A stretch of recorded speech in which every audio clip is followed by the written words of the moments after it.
Good morning, class 9. Today we will be starting with chapter 2nd of history, that is Socialism in Europe and the Russian Revolution.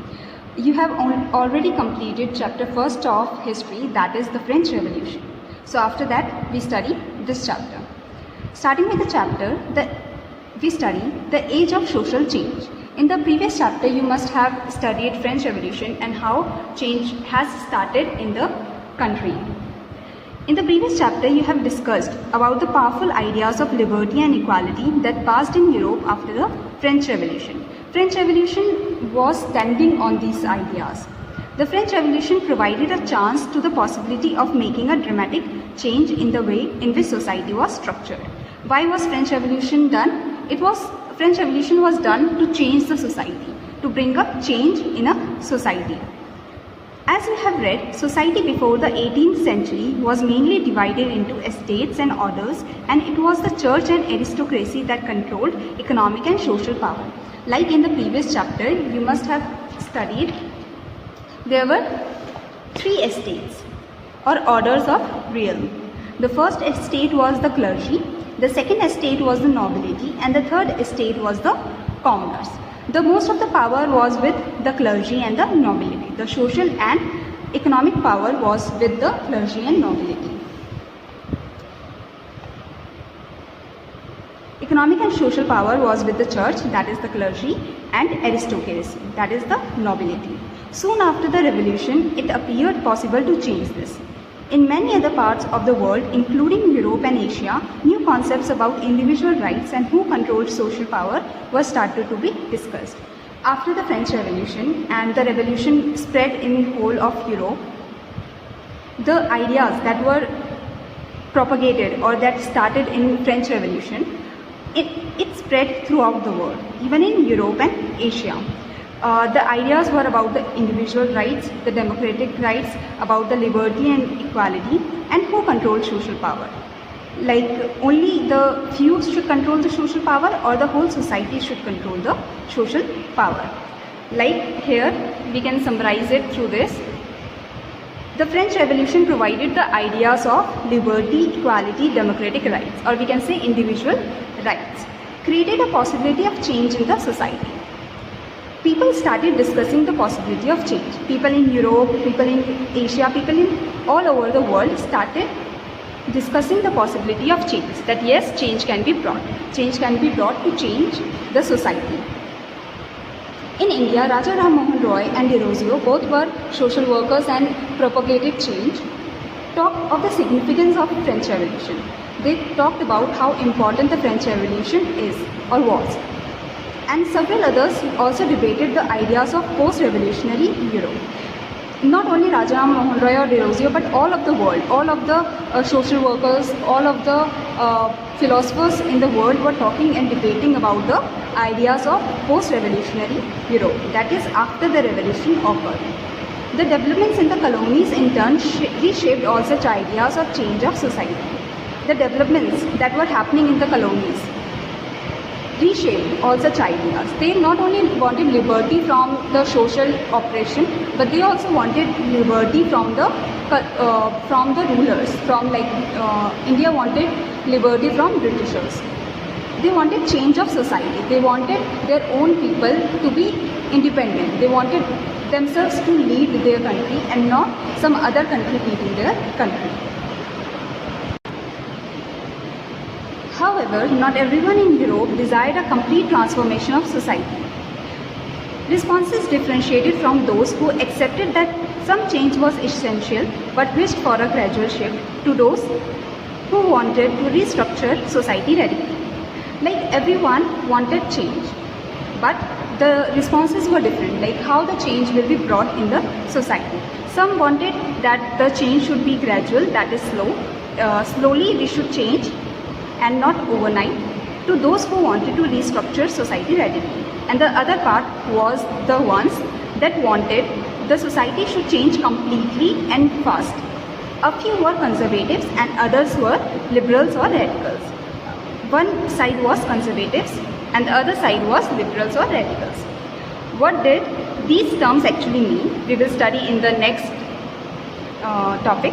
And what separated these strands of politics, what attached them together, like what were the differences and what were the similarities. We must remember that these terms do not mean the same thing in all contexts or at all the times.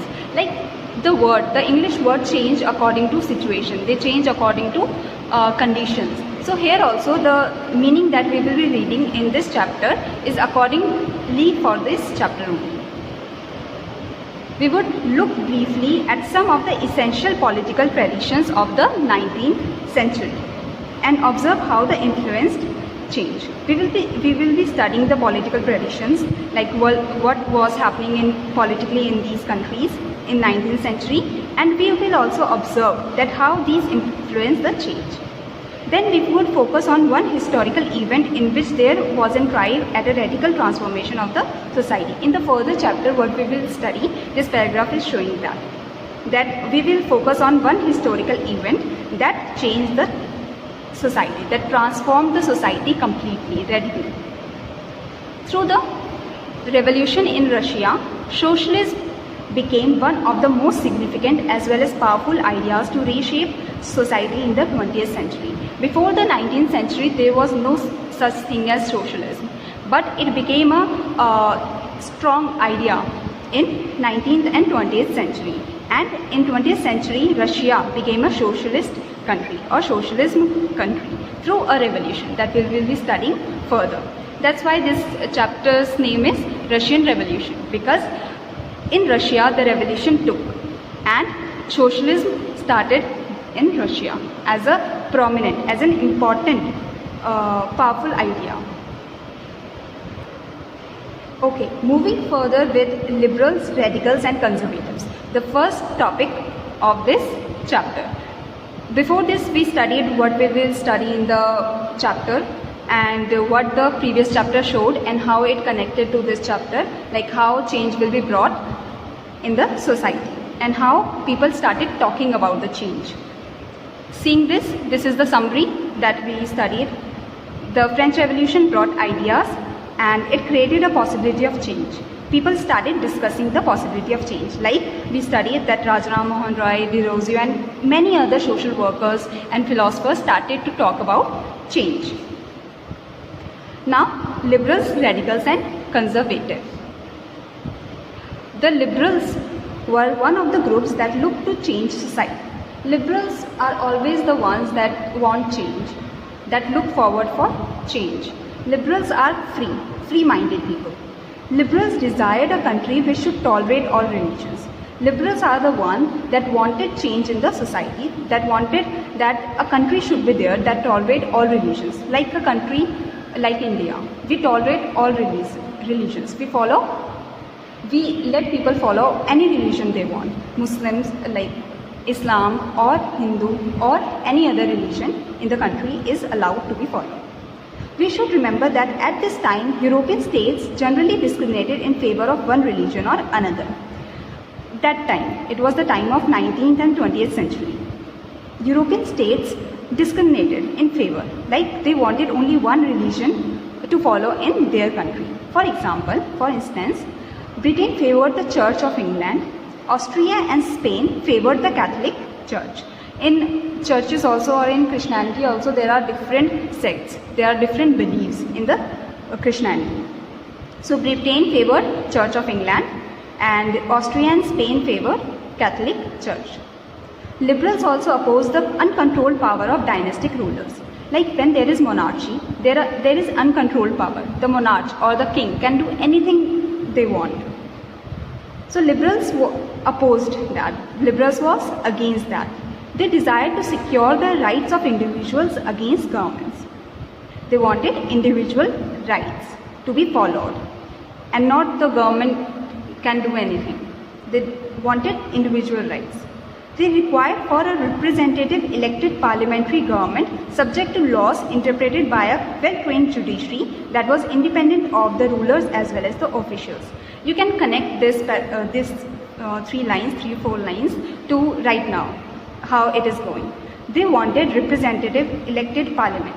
Like we have elected parliamentary, that is Lok Sabha, and we elect our representatives. They also wanted that they should be elected parliamentary, that is representative of the people, subject to laws interpreted by a well-trained judiciary. And the government should not be free to do anything the government wants. It should be bound by the laws. Like our constitution, the Indian constitution is needed to be followed by the government. And who interprets the laws? The judiciary. In our country also, judiciary interprets the laws. That was independent of rulers, and the judiciary should be independent of the rulers as well as the officials. However, they were not Democrats. You might think that liberals were Democrats, as they wanted elected parliamentary, they wanted a government that is representative of the people, they wanted judiciary, but still they were not Democrats. How? Why? They did not believe in universal adult franchise. Like, the first pillar of democracy is that all should be allowed to vote. That is universal adult franchise.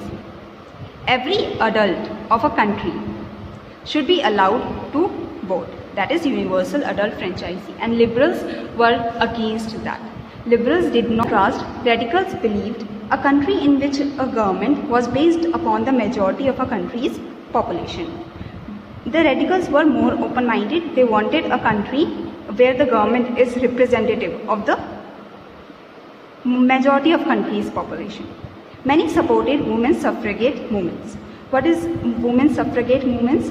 The suffragette movements are the movements that happened at that time for the right to vote for the women. So, radicals were in favor of even women voting in the elections. They opposed the privileges of great landowners, because who will have the property? Only the landowners and capitalists will have the property now. So they were against this, that wealthy factory and the landowners only were able to vote. That was said by the liberals. So radicals wanted this to not happen. They wanted not only the great landowners and wealthy factory owners, but also the women and the people who didn't have land to also vote. So you understand the difference between the radicals and the liberals. Most of the ideas were same. Only the radicals wanted universal adult franchise, whereas liberals wanted only the men with property to have the right to vote. They opposed the privileges of great landowners as well as the wealthy factory owners. The radicals opposed this.